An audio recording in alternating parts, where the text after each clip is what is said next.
à tous.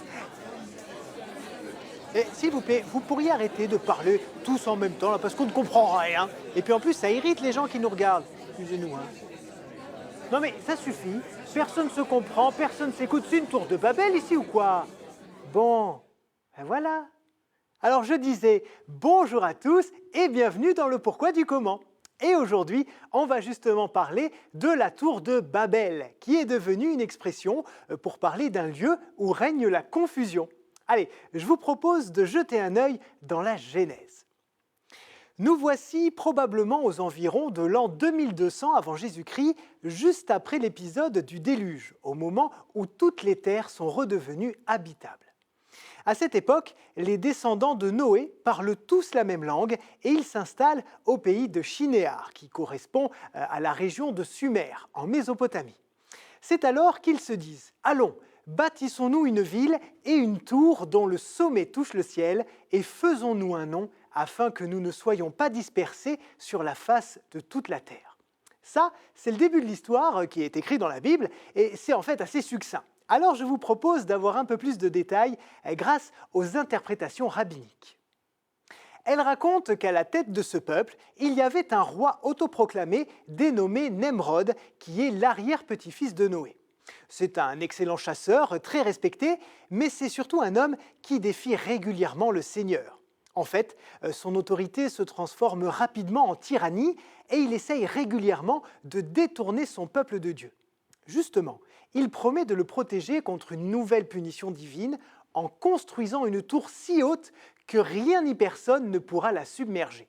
Et il l'a fait construire à Babel, qu'on connaît mieux sous le nom de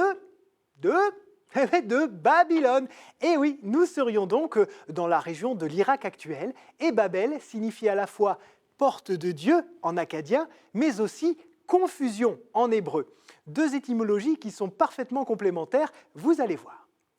Alors voilà, le peuple de Nemrod se met à construire la tour, mais tout là-haut dans le ciel, il y a quelqu'un qui voit ça d'un œil inquiet, c'est Dieu.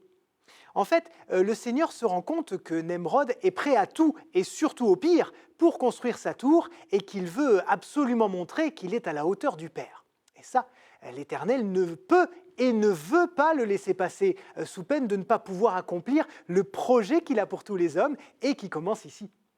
Du coup, comme les descendants de Noé veulent bâtir une tour dans laquelle ils vivront tous ensemble, eh bien le Seigneur décide de les disperser sur toute la surface de la terre et de brouiller leur langage, ce qui les empêchera désormais de se comprendre, enfin, plus exactement, qui les empêchera de se comprendre sans faire d'effort.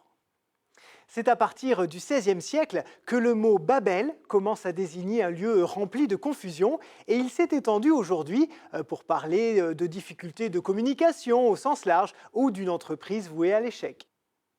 Mais du coup, l'expression est un peu utilisée à contresens. Eh bien oui, parce que si un lieu où règne le désordre et l'incompréhension est une tour de Babel, ça sous-entend qu'il vaudrait mieux qu'on parle tous le même langage. Or Dieu propose une autre voie. Lorsqu'il installe les langues et qu'il envoie les tribus aux quatre coins du monde, c'est parce qu'il sait que l'homme doit faire l'effort de s'ouvrir à la différence. La différence des sexes et la différence des cultures, évidemment, que symbolisent justement les langues. En fait, toute la beauté de notre vie, c'est qu'on est incompréhensible pour l'autre a priori. Donc, il faut faire un effort pour rejoindre son prochain, pour apprendre sa langue et ses codes. Vous imaginez un peu un monde où chacun serait comme nous finalement? Alors oui, d'accord, ce serait sûrement plus simple à plein de niveaux, je suis d'accord avec vous, mais ça serait forcément une forme de repli aussi. Voilà, en tout cas, c'est la fin de notre émission. Merci beaucoup de l'avoir suivi et puis je vous donne rendez-vous la semaine prochaine. Ciao!